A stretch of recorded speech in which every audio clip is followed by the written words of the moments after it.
ഇവിടെയാണ് കണ്ടല്ലോ, ഇതാണ് എൻ്റെ വീട്. ഞാൻ എൻ്റെ അമ്മയുടെ കൂടെയാണ്. എൻ്റെ അമ്മ ഇവിടെ കിടന്ന് ഉറങ്ങുകയാണ്, വളരെ നന്നായിട്ട് ഉറങ്ങുകയാണ്. എൻ്റെ അമ്മയാണ്, കണ്ടല്ലോ. My mom here.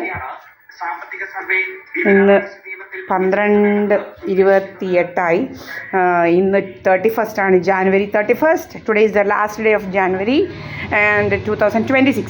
Okay, today is the last day of January and from tomorrow February will start. 1st February and no bastards are here. ഇവരിങ്ങനെ കഥകളുണ്ടാക്കിയാണ് നമ്മളെക്കുറിച്ച്. അപ്പം നമ്മൾ ആൾക്കാരോട് നമ്മൾ എന്താ പറയുന്നത്, ട്രൂത്തായിട്ടുള്ള കഥകൾ എന്തൊക്കെയാണെന്ന് നമ്മൾ ഇതാക്കണം. കണ്ടില്ലേ, ഇപ്പം പലർക്കും വലിയ പൈസക്കാർ പോലും വെടിവെച്ച് മരിക്കേണ്ട ഗതികേടിലാണ്. അത്രമാണ് നമ്മുടെ നാടും ഇതുമൊക്കെ. What security is there for our life, so we have to be very careful. Our even a single step should be very careful, should be kept with utmost care. Okay, ഓരോ ചുവടുവെപ്പും വളരെ സൂക്ഷിച്ചും കണ്ടും ചെയ്യണമെന്നാണ് ഇതിൽ കൂടെ നമ്മളെ പഠിപ്പിക്കുന്നത്. ഇപ്പം ഞാനങ്ങനെയാണ്, ഇവിടെ പോയാലും നമ്മൾ ഇതൊക്കെയാണ്, ടിക്കറ്റൊക്കെ സൂക്ഷിച്ച് വയ്ക്കുക, നമ്മളെങ്ങോട്ടാണ് പോകുന്നത് എന്നുള്ള ടിക്കറ്റിന് എൻ്റെ കയ്യിലുണ്ട്. ടിക്കറ്റൊക്കെ ഇന്നലെ പോയത് കായംകുളത്തോട്ടാണ്. അതൊക്കെ സഖാവെന്ന് പറയുന്ന ബസ് ഇങ്ങനെ വന്നു നിൽക്കുന്നത്, അതേ കയറുന്നതിൻ്റെ എല്ലാം തെളിവ് എൻ്റെ കയ്യിലുണ്ട്. അപ്പം ഇങ്ങനെയൊക്കെയാണ്, മനസ്സിലായില്ലേ, നമ്മൾ കായംകുളത്തോട്ട് തന്നെയാണ് പോയത്, വേറെ എങ്ങും പോകാറില്ല. അപ്പോൾ ഇതൊക്കെയാണ് സത്യസന്ധമായ കാര്യങ്ങൾ. അപ്പോൾ നമ്മൾ ട്രഷറിയിലാണ് പോയത് ഇന്നലെ. ട്രഷറിയുടെ ഇതും നമ്മൾ എല്ലാം വെച്ചിട്ടുണ്ട്. അങ്ങനെ നമ്മൾ പോകുന്നിടം എല്ലാം എവിടെയാണ് എന്താണ് എന്ന് ഒരു റെക്കോർഡ് ഉണ്ടാക്കുക. ഞാൻ പറഞ്ഞല്ലോ, ഇലക്ട്രോണിക് ഡയറിയാണ്. കുറേ വർഷങ്ങളായിട്ട് നമ്മൾ ഫേസ്ബുക്കും നമ്മുടെ യൂട്യൂബുമാണ് നമ്മുടെ ഇലക്ട്രോണിക് ഡയറി ആയിട്ട് യൂസ് ചെയ്യുന്നത് ഞാൻ.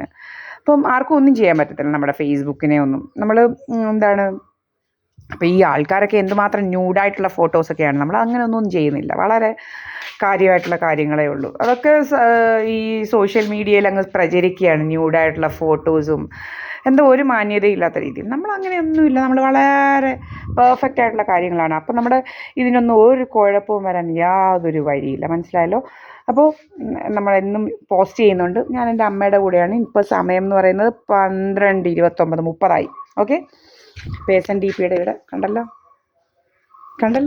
ഇവിടെയാണ് നമ്മുടെ ഇത്. അപ്പം ഇത് കണ്ടറിയത്തില്ലേ എന്നും ഇവിടെ ഏതെങ്കിലും വേറെ എന്താ, നമ്മൾ എവിടെയെങ്കിലും പോകുമ്പോഴേ ഉള്ളൂ നമ്മൾ വേറെയൊക്കെ കാണിക്കുന്നതല്ലാതെ ഒന്നുമില്ല. 2 ബട്ടർഫ്ലൈസ്. അപ്പോൾ ഇങ്ങനെയൊക്കെ മതി. നമ്മുടെ വലിയ ആഷ് പോഷായിട്ടൊന്നും, നമ്മുടെ ഇത്രയും നല്ല സ്ഥലമുണ്ട്, പന്ത് കെട്ടാനുള്ള സ്ഥലമുണ്ട്. ഞാനും എൻ്റെ അമ്മയേ ഉള്ളൂ, പന്ത് കെട്ടാനുള്ള സ്ഥലമുണ്ട്. നമ്മൾ ദില്ലിയിലൊക്കെ പോയതുകൊണ്ട് നമുക്കറിയാം എന്തുമാത്രം കൺജസ്റ്റഡ് ആണ് ലൈഫ് എന്നുള്ളത്, മനസ്സിലായില്ലേ. ഇങ്ങനെ ഒരു റൂമിൽ തന്നെ ഇരുന്ന് എന്താണ് പറയേണ്ടത്, ഇതാക്കേണ്ട ലൈഫാണ് അവിടെയൊക്കെ. ഇവിടെ കുഴപ്പങ്ങളൊന്നുമില്ല, അത്ര കൺജസ്റ്റഡ് ആണ് അവിടുത്തെ ലൈഫ് എന്ന് പറയുന്നത്. So here it's not like that.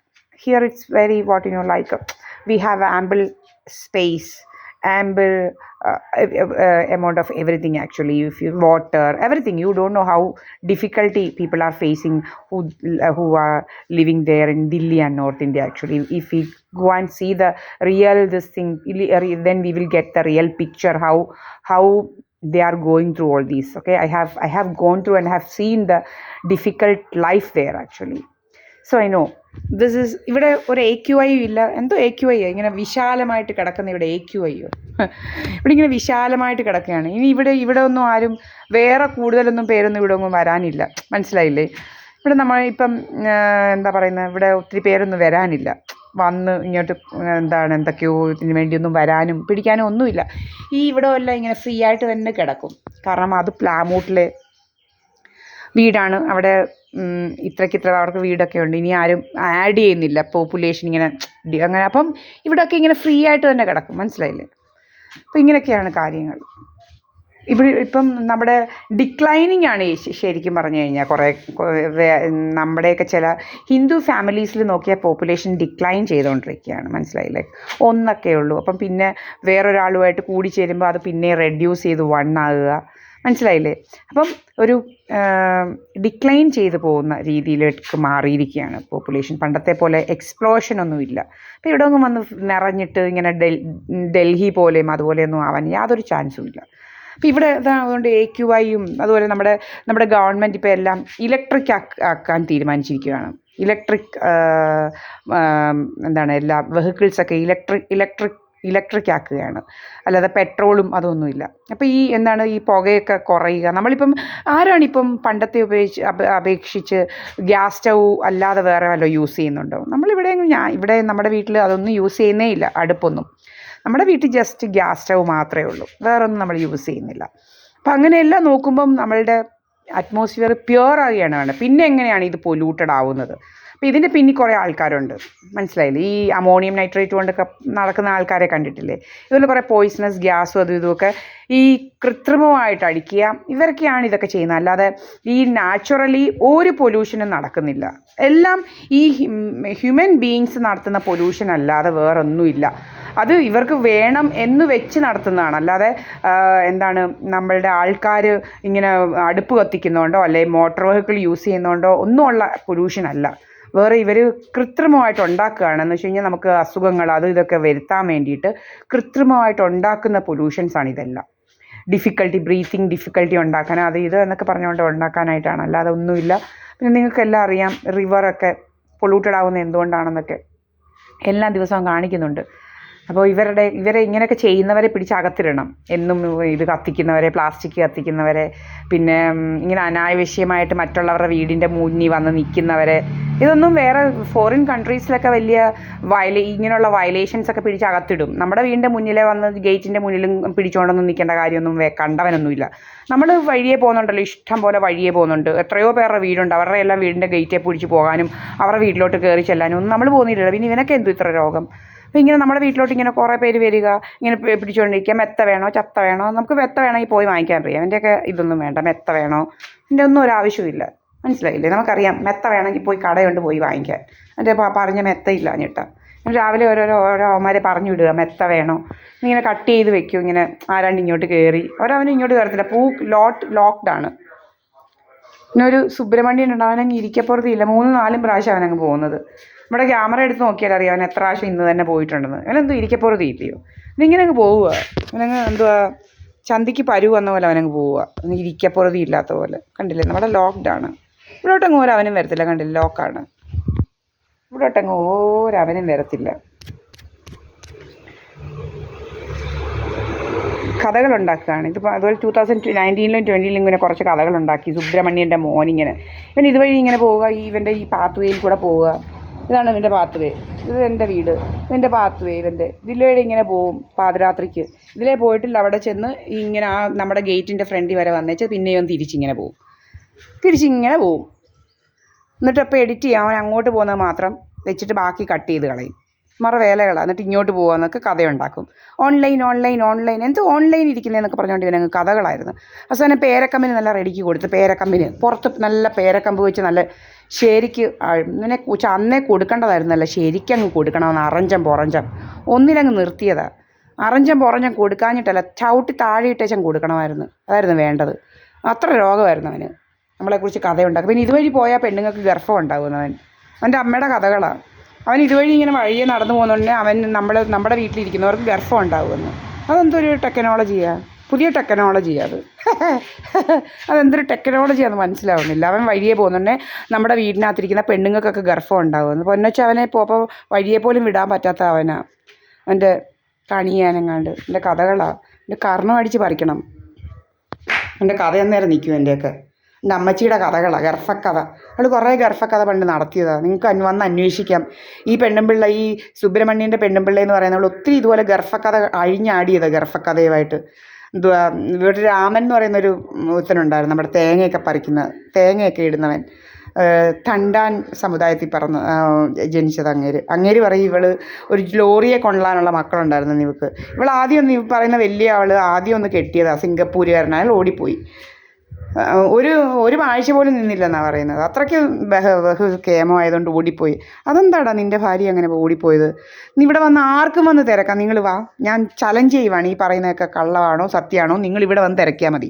പിന്നെ ഇവളുടെ ചേട്ടത്തിയുണ്ട്, ഒരു സതി. അവരുടെ ഭർത്താവിനെ ഇവർ പിടിച്ചു വെച്ചിരിക്കുമായിരുന്നു. എന്നിട്ട് അതിന് വേണ്ടിയിട്ടെങ്ങാണ്ടാ ഇവൾ മോളെ ഇവിടെ പിടിച്ച് ഇവൾ നോക്കുവാന്ന് പറഞ്ഞങ്ങ് നിർത്തിയിരുന്നത്. അപ്പോൾ അയാൾ മോളെ കാണാനാണ്, മറ്റേതാണ് മറിച്ചതാണെന്ന് പറഞ്ഞുകൊണ്ടൊക്കെ വരുമല്ലോ. കുട്ടൻസ് മനസ്സിലായോ? ഐഡിയ. അപ്പോൾ ഇവനിങ്ങ് വരുമെന്നാണ് പറയുന്നത്. സതിയില്ലാതെ ഇങ്ങ് വരും. ഇവളുടെ ചേട്ടത്തിയെ കൂടാതെ ഇവരിങ്ങി പോരും. ഗോപിച്ചേട്ടൻ വന്ന് ഇവരുടെ കൂടായിരുന്നു എന്നാണ് പറയുന്നത്. അപ്പോൾ ഇങ്ങനെയൊക്കെയാണ് കഥകൾ. അപ്പോൾ ഈ പറയുന്നവള ഇങ്ങനെയുള്ള കഥകൾ കാര്യങ്ങളാണ് നമ്മളെക്കുറിച്ച് കഥയുണ്ടാക്കുന്നത്. എന്തോ കഥയുണ്ടാക്കാനാടേ. പിന്നെ നമ്മൾ എക്സ്പ്ലെയിൻ ചെയ്തു തരാം നമ്മൾ ഈ ബിജുപിയുടെ വീട്ടിലെ തേർഡ് റേറ്റ് ബാസ്റ്റേഡ്സ് എന്തൊക്കെയാണ് ചെയ്തതെന്നുള്ളത്. നിങ്ങളുടെ വീട്ടിൽ വേറൊരാൾ വന്ന് വിളക്ക് കത്തിക്കുമോ? നിങ്ങളുടെ വീട്ടിൽ വിളക്ക് കത്തിക്കാൻ പുറത്തുനിന്ന് ആരെങ്കിലും വരുമോ? ബിജുപിയുടെ വീട്ടിൽ അങ്ങനെയായിരുന്നു 2017 മുന്നേ. 2015-16 ഒക്കെ ആ സമയത്ത് ഒരു പൊടിയൻ എന്ന് പറയുന്നവനുണ്ട്, ഇവൻ്റെ അച്ഛൻ്റെ ഒരു അനിയൻ. അവനിങ്ങനെ വരും. അവൻ എങ്ങനെ വരുന്നതെന്ന് വെച്ചാൽ വലിയ വിശേഷമായിട്ടാണ് വരുന്നത്. അവന് വിളക്ക് കത്തിക്കണം ഇവൻ്റെ വീട്ടിൽ. അവന് വേറെ വീടുണ്ട്, വിളക്ക് കത്തിക്കാൻ സ്ഥലമൊക്കെ ഉണ്ട്. പക്ഷേ ഇവന് രാവിലെ വന്ന് വിളക്ക് കത്തിക്കണം. എത്ര പേരാ വിളക്ക് കത്തിക്കുന്നത് വെച്ച് കഴിഞ്ഞാൽ അമ്പലമാണ്. നമ്മുടെ ശബരിമല കഴിഞ്ഞാൽ പിന്നെ പുണ്യഭൂമിയാണ് കാട്ടിക്കുന്നേൽ ബിജുപിയുടെ വീട്. ശബരിമല കഴിഞ്ഞാൽ പിന്നെയുള്ള പുണ്യഭൂമിയാണ്. പിന്നെ അതുകൊണ്ട് ഇവൻ ഇങ്ങനെ വിളക്ക് കത്തിക്കണം. അവൻ അടുത്ത 100 മീറ്ററിനപ്പുറമാണ് അവൻ താമസിക്കുന്നത്. അവിടെ നിന്ന് ഇങ്ങനെ വരും. എങ്ങനെയാണ് വരുന്നതെന്ന് വെച്ചാൽ ഇവൻ വെറും തോർത്തുകൊടുത്താണ് വരുന്നത്. കുളിച്ച് നനഞ്ഞ തോർത്തുകൊടുത്തിങ്ങി പോരും അവൻ. എന്നിട്ട് അടിയിലെങ്ങും ഒന്നുമില്ല. അപ്പം നിങ്ങൾക്ക് മനസ്സിലായല്ലോ, ഈരേഴം തോർത്തിങ്ങനെ എല്ലാം കണ്ണമുള്ള കാണുന്ന തോർത്ത് കൊടുത്തിങ്ങനെ വരികയാണ് അവൻ. അങ്ങനെ അവൻ ദിവസവും വരുമ്പം ഇപ്പം എന്തുവാന്ന് വെച്ചാൽ ബിജുപിയുടെ വിചാരം, ഇവന്മാരെയൊക്കെ വിചാരം പെണ്ണുങ്ങൾ അങ്ങനെയൊക്കെ എന്തൊക്കെയോ കാണുമ്പം ഇങ്ങനെയൊക്കെയുള്ളതൊക്കെ കാണുമ്പോൾ പെണ്ണുങ്ങൾ ഇവൻ്റെ കൂടെയൊക്കെ പോകുന്നു, അവന്മാർക്ക് കഥ ഉണ്ടാക്കാമെന്നൊക്കെ ഉള്ളതാണ് ഇവന്മാരുടെ വിചാരം. അപ്പം അതിനാണ് ഇവനെ ഇങ്ങനെ വിടുന്നത്. തുണി അടിയിലൊന്നും ഇല്ലാതെ ഇങ്ങനെ പോരുകയാണ്. ഈ കുളിച്ച് നനഞ്ഞൊട്ടിയത് ഓർത്തുമായിട്ടൊക്കെ ഇങ്ങനെ വരും. അപ്പം ബിജുപി വന്ന് ഇങ്ങനെ കതവെ തട്ടും. അന്നേരം ബിജുപിയോട് പറഞ്ഞാൽ പോയി തുറക്കെന്ന് പറയും. നമ്മളപ്പം പോയി തുറക്കണം ഇവൻ്റെ. അപ്പം എന്ന് വെച്ച് കഴിഞ്ഞാൽ നമ്മൾ കാണണം. പൊന്നച്ചോ, മനസ്സിലായില്ലയോ? എങ്ങാണ്ട് കേടുമ്പോൾ അങ്ങനെ നമ്മൾ പോയി തുറക്കും. അവസാനം നമ്മൾ സൈയിട്ട് ഇവന് നമുക്ക് പീരീഡ്സൊക്കെ ആകുമ്പോഴും എല്ലാം ഇവനിങ്ങനെ വന്നങ്ങ് കത്തിക്കുക. അത് ശരിയല്ലല്ലോ. അപ്പം നമ്മൾ ഒരുത്തിയോട് പറഞ്ഞു, ഒരു പത്മാവതി എന്ന് പറയുന്നാലും നിങ്ങൾക്ക് പോയി തിരക്കാം. എപ്പോഴും അവരോട് ചോദിച്ചു, ഇയാളെന്തിനാ ഇവിടെ വിളക്ക് കത്തിക്കാൻ വരുന്നത്? പെണ്ണുങ്ങൾക്ക് പല കുഴപ്പങ്ങളും ഉണ്ടെന്ന് ഇയാൾക്ക് അറിയത്തില്ല. ഇയാളിങ്ങനെ കത്തിച്ചേച്ച് പോകേണ്ട കാര്യം എന്തുവാ? അതൊക്കെ അയാളുടെ വീട്ടിൽ കത്തിക്കാനില്ലയോ? നല്ല ശരിക്ക് പത്തങ്ങ് പറഞ്ഞു കൊടുത്ത് അങ്ങനെ അയാളങ്ങ് നിർത്തി വരവ്. അല്ല അവൻ്റെ എല്ലാം കാണുന്ന രീതിയിൽ ഇപ്പോഴത്തെ പെണ്ണുങ്ങൾ, നോർത്ത് ഇന്ത്യൻ പെണ്ണുങ്ങളെല്ലാം എല്ലാം കാണിച്ച് അടിയിലൊന്നും ഇടാതെ ഇങ്ങനെ നടക്കുന്നില്ലയോ? ഇങ്ങനെ അതൊക്കെ ഇതാണ് ആണുങ്ങളെയൊക്കെ അങ്ങനെ ഇങ്ങനെയൊക്കെ പോകാനുള്ള ടെംപ്റ്റേഷൻസിന് വേണ്ടിയിട്ടാണ് ഇവളുമാരിങ്ങനെ നടക്കുന്നത്. അടി കൊടുക്കണം ഇവളുമാർക്കൊക്കെ. ശരിക്കും പറഞ്ഞു കഴിഞ്ഞാൽ തുണി ഉടുക്കുന്നത് അവനവൻ്റെ സ്വാതന്ത്ര്യം എന്നൊക്കെ പറയുന്നത് ചുമ്മാതാ. അടിച്ച് ശരിയാക്കണം ഇവളുമാരെയൊക്കെ. നല്ല ചമ്മട്ടിക്ക് അടിക്കണം ഇവളുമാർ. അന്നേരം റെഡിയാവും ഇവളുമാർക്ക്. ഞാൻ കണ്ടത് അതുപോലെ. പിന്നെ നമ്മുടെ ഒരു ശുഭ്രാം കോംപ്ലക്സിൽ ഒരുത്തി ഉണ്ടായിരുന്നു ഇതുപോലെ. അവളിങ്ങനെ തുണിയില്ലാതെ കിടപ്പായിരുന്നു. ഇവിടെ ജോലി തുണിയില്ലാതെ കിടപ്പായിരുന്നു. എൻ്റെ കയ്യിലുണ്ടായിരുന്നു ഇവിടെ തുണിയില്ലാതെ കിടക്കുന്നത്. ഇവള് അടിയിലൊന്നും ഇടാതെ കാലിങ്ങനെ സ്പ്രെഡ് ചെയ്ത് വെച്ച് കിടക്കുക ഞങ്ങളുടെ ഫ്ലാറ്റിൻ്റെ നേരെ. ആ ബാൽക്കണിയിലോട്ട് പോയാൽ നമ്മുടെ കൂടെ ഉള്ളവരൊക്കെ കാണണം, നമ്മൾ കാണണം എന്നുള്ള രീതിയിൽ ഇവളിങ്ങനെ കിടക്കുക. അങ്ങനെ കിടന്നപ്പോൾ നമ്മൾ നല്ല ഉറക്ക വിളിച്ച് പറഞ്ഞ് ചിരിച്ച് തകർത്തതോടെ അവൾ ചാടി എണീറ്റ് പോയി. അവളെ പിന്നെ അവിടെ കണ്ടില്ല പിന്നെ കുറച്ച് നേരത്തേക്ക്. അങ്ങനെ ഓസ്പീഷ്യസ് ആയിട്ടുള്ള കാര്യങ്ങളൊക്കെ വിളിച്ച് കാണിക്കാനായിട്ട് ആൾക്കാരെ എല്ലാം വിളിച്ചു കൂട്ടണമായിരുന്നു. അതുകൊണ്ടേ നിൽക്കുന്നതെന്ന് പറഞ്ഞുകൊണ്ട് കിടക്കുന്നേ ഇങ്ങനെ എന്ന് പറഞ്ഞുകൊണ്ട് വിളിച്ചു കൂട്ടണം ഇവളുമാരെയൊക്കെ. എന്നാലേ ശരിയാകത്തുള്ളൂ. ഇനി അങ്ങനെ ചെയ്യണം നിങ്ങൾ, ആണുങ്ങളായാലും ശരി പെണ്ണുങ്ങളായാലും. ഇങ്ങനെ നിങ്ങൾ ട്രാപ്പ് ചെയ്യാൻ ഇപ്പം നടക്കുന്നുണ്ടല്ലോ, ഒരുത്തൻ ആത്മഹത്യ ചെയ്യേണ്ടി വന്നു. ഇങ്ങനെ കുറേ പെണ്ണുങ്ങൾ അതിജീവത എന്ന് പേരിട്ടിരിക്കുക ഇവളുമാർക്കൊക്കെ. എന്തോ അതിജീവതയാണെന്ന് മനസ്സിലാവുന്നില്ല. നമ്മുടെ ഹൈക്കോടതി ചോദിച്ചു എന്തോ അതിജീവത. അല്ല, ഹൈക്കോടതി പറയുന്നത് കൂടെ ഇഷ്ടപ്രകാരം ഇതിന് ഫിസിക്കലിനൊക്കെ പോയവരെ എന്താ അതിജീവതയാടെ? പിന്നെ വിളിക്കുക അതിജീവത പോലും. നിങ്ങൾക്ക് നാണമില്ലേ അവളുമാരെയൊക്കെ അതിജീവത എന്ന് വിളിക്കുക? എന്തോ അതിജീവതയാണ്? ഇവളുമാർ പോയതെന്തിനാ പോകുന്നത്? അങ്ങനെ റിലേഷൻഷിപ്പിൻ്റെ ഇടയിൽ ചിലപ്പം വഴക്ക് കാണും, ബഹളം കാണും, പലതും നടക്കും. നീ എന്തിനാടി പോയത് എന്ന് ചോദിക്കണം നിങ്ങൾ. നടക്കുക, എല്ലാവരും പറയുന്നത് കേൾക്കാം. നീ പോയിട്ട് പിന്നെ എന്തൊക്കെയോ നടന്നില്ല, വിചാരിച്ചതൊന്നും നടന്നില്ലേ, പിന്നെ റേപ്പാണ് മറ്റേതാണെന്ന് പറഞ്ഞുകൊണ്ട് കഥ ഇങ്ങനെ. ഇപ്പം ഇതൊരു സെറ്റപ്പായത് എന്തൊക്കെയോ പൈസ കിട്ടുന്നതിന് വേണ്ടി. ഇതെല്ലാം ഒരു സെറ്റപ്പായിട്ട് മാറിയിരിക്കുക. ആൺ പെൺ കഥകൾ. അതുപോലെ ഇവിടെ ആൺ പെൺ കഥകളുമായിട്ട് നടക്കുക കുറേ അവന്മാരും ഇങ്ങനെ. വേറെ ജോലിയൊന്നുമില്ല പ്രത്യേകിച്ച്. അവന്മാരൊക്കെ ഇങ്ങനെ ആണിൻ്റെയും പെണ്ണിൻ്റെയും കഥയുണ്ടാക്കാൻ നടക്കുക. എന്നാൽ ശരി, ഇപ്പം സമയം 12:41. എൻ്റെ അമ്മയാണ് ഇവിടെ ഉള്ളത് കണ്ടല്ലോ. ഇവിടെ കിടന്നുറങ്ങുകയാണ്. വേറെ ആരും ഇടവൊന്നുമില്ല.